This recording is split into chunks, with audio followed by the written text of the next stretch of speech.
ఇచ్చేద్దామా? First Trivikram గారు మాట్లాడేసిన తర్వాత సూర్య గారు మాట్లాడతారు. కొంచెం హోల్డ్ చేద్దాం మనం. సో ఎస్, బ్లాక్ బస్టర్స్ మనందరికీ అందించిన గ్రేటెస్ట్ రైటర్ డైరెక్టర్ త్రివిక్రమ్ గారు మాట్లాడతారు. నా అందరికీ నమస్కారం.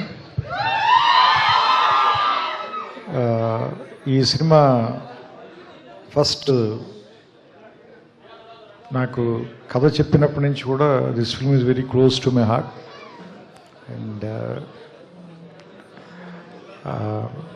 ఈ సినిమాని ఇంత చాలా ఇట్లాంటి టైంలో ఇందాక వెంకీ చెప్పినట్టు ఒక రకంగా చెప్పాలంటే ఎగ్నెస్ ద టైడ్సే కష్టపడి తీసి ఇంత సక్సెస్ఫుల్ చేసినందుకు మొత్తం టీం అందరినీ కూడా నేను మనస్ఫూర్తిగా అభినందిస్తున్నాను. నేను సూర్య గారితో ఒక సినిమా చేయాలి ఆల్రెడీ. అది నేను ఆయనకి నచ్చే కథ చెప్పలేకపోయాను ఇంకా. సో లేదు, త్వరలోనే ఖచ్చితంగా నేను ఆయనతో కలిసి పనిచేస్తానని నమ్ముతున్నాను నేను. ఎందుకంటే సూర్యతో ఆయనతో సినిమా చేయమని నా వైఫ్ వైపు నుంచి రిక్వెస్ట్ కాదు, డిమాండ్ ఉంది. ఎందుకంటే నా వైఫ్ చాలా పెద్ద ఫ్యాన్. సో సామాన్యంగా తను మామూలుగా ఈ సితారాల్లో జరిగే ఏ సినిమాలు షూటింగ్కి వెళ్ళదు, కానీ ఈయన సినిమా షూటింగ్ అని మిమ్మల్ని కలవటానికి మాత్రం ఆ రోజు సెట్కి వచ్చి పర్టికులర్గా ఈయన్ని కలిసి ఇంత ఫోటో తీర్చుకుని వెళ్ళారు. సో అండ్ ఇప్పుడు ఈరోజు అంటే బేసిక్గా ఆడవాళ్ళంత గమ్ముని ఇష్టపడరు, కానీ ఇష్టపడితే మాత్రం జీవితాంతం వదిలిపెట్టరు. అలాంటి హీరోలు అతి కొద్ది మంది ఉంటారు. అందులో మనకి సూర్య గారు ఒకళ్ళు. నాకు తెలిసి ఇందాక గీత గారు చెప్తుంటే నాకు అనిపించింది, ఇండియాలో నాకు తెలిసి ఇద్దరే హీరోలు వయసు వాళ్ళకి వెనక్కి వెళ్తుంది. ఒకళ్ళు సూర్య గారు, ఇంకొకళ్ళు మహేష్ బాబు గారు. వీళ్ళిద్దరికే వయసు వెనక్కి ట్రావెల్ చేస్తుంది వీళ్ళిద్దరికి. అండ్ వంశీ నాకు మొదటి నుంచి కూడా వెంకీ కథ చెప్పినప్పటి నుంచి కూడా నాకు గజనీలో ఉన్న సంజయ్ రామస్వామి క్యారెక్టర్ నాకు చాలా ఇష్టం సార్. ఎందుకంటే బికాజ్ అది తెలుగు వాళ్ళకి కూడా, నాట్ ఓన్లీ తమిళ వాళ్ళకి, తెలుగు వాళ్ళకి కూడా చాలా క్లోజెస్ట్ క్యారెక్టర్ అది. అంటే కొన్ని క్యారెక్టర్స్ మనతో పాటు డికేడ్స్ తరపున ట్రావెల్ చేస్తాయి కదా. అండ్ నాకు ఆమీర్ ఖాన్ గారు చెప్పడం గుర్తు, ఎందుకంటే నేను సూర్యాన్ని మ్యాచ్ చేయలేకపోయాను అని ఆయనే ఒప్పుకున్నాను. ఏది హిందీ గజని అయిన తర్వాత. ఇది నాకు అరవింద్ గారు చెప్పారు, నేను ఆయనతో జల్సా సినిమా పనిచేసేటప్పుడు. సో అలాంటి లుక్ని మళ్ళీ తీసుకురావాలి అని ట్రై చేసినప్పుడు దానికి వెంకీ నిజంగా పడిన కష్టం కానీ, ఏమంటారు దాన్ని, రాయటంలో కానీ తీయటంలో కానీ నిజంగా హెడ్స్ ఆఫ్ టు హిమ్. చాలా బాగా రాసావు వెంకీ నిజంగా ఈ సినిమా. అండ్ నేను ఎడిట్లో చూస్తున్నప్పుడే ఫస్ట్ హాఫ్లో ఇంటర్వ్యూ సీన్కి కానీ, సెకండ్ హాఫ్లో వచ్చే కొన్ని సీన్లు ఉంటాయి. అవన్నీ మీకు చెప్పడం నాకు ఇష్టం లేదు, ఎందుకంటే సినిమా చూడాలనుకునే వాళ్ళందరినీ కూడా స్పాయిల్ చేయడం నాకు ఇష్టం లేదు. It is too early. So నాకు తెలిసి అది కమింగ్ ఇయర్స్లో అవన్నీ నాకు తెలిసి కొన్ని iconic సీన్స్గా మిగిలిపోతాయి.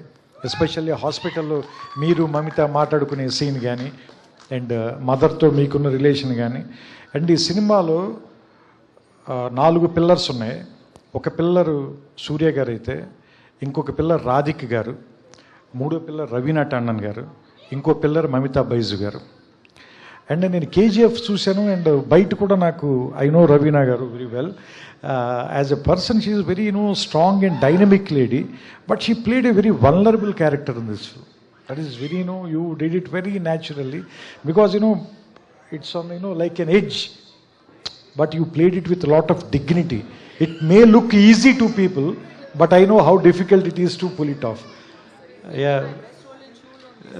No, that is Sinu and Anurag Kashyap. I was only assisting them.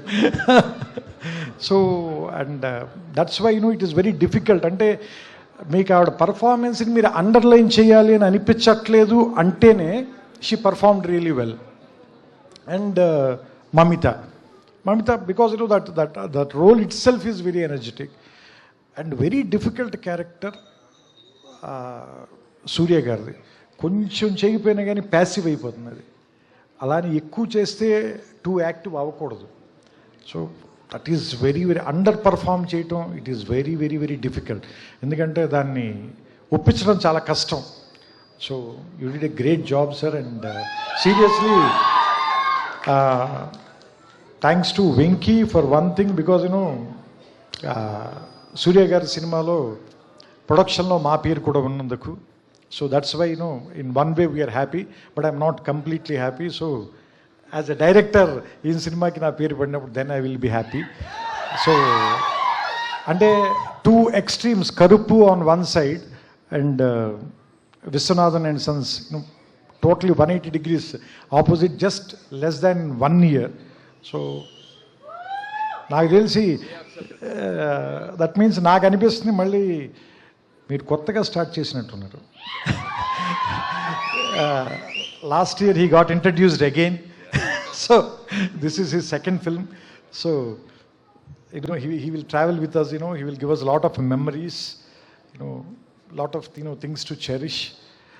So I wish the whole team, especially Venki and Vamsi and Surya garu, with all respect sir, and మీ దగ్గర నుంచి నేర్చుకోవాల్సింది ఆ humbleness మీ father దగ్గర నుంచి కూడా, because I respect him a lot and we love you and Karthi sir. You guys are Telugu heroes only. ఎందుకంటే because now Tamil, Telugu, Hindi, there are no barriers because Indian cinema became one. ఇంకా there are no language barriers, no regional barriers. So ఇంకా దయచేసి ఎవరు కూడా దయచేసి అలాంటి చిన్న చిన్న విషయాలు మాట్లాడద్దు. ఎందుకంటే మనం ప్రపంచం అనే వేదిక మీద మన ఇండియన్ సినిమా తాలూకు సత్తా చాటాల్సిన సమయం ఇది. సో దట్స్ వై ఆ డైరెక్షన్లో మనం అంతా వర్క్ చేస్తున్నాం. సో దాంట్లో ఇది మరో ప్రయాణంగా భావిస్తూ ఇలాంటి ఒక మంచి సినిమాని ఆదరించిన మీ అందరూ, నిజంగా ఈ సినిమాకి నిజమైన హీరోలు మీరు, ఆడియన్స్. సో మీ అందరికీ మా అందరి తరఫున థ్యాంక్స్ చెప్తూ నమస్కారం, శుభ సాయంత్రం. థ్యాంక్ యూ త్రివిక్రమ్ గారు, thank you so much for coming and gracing the event.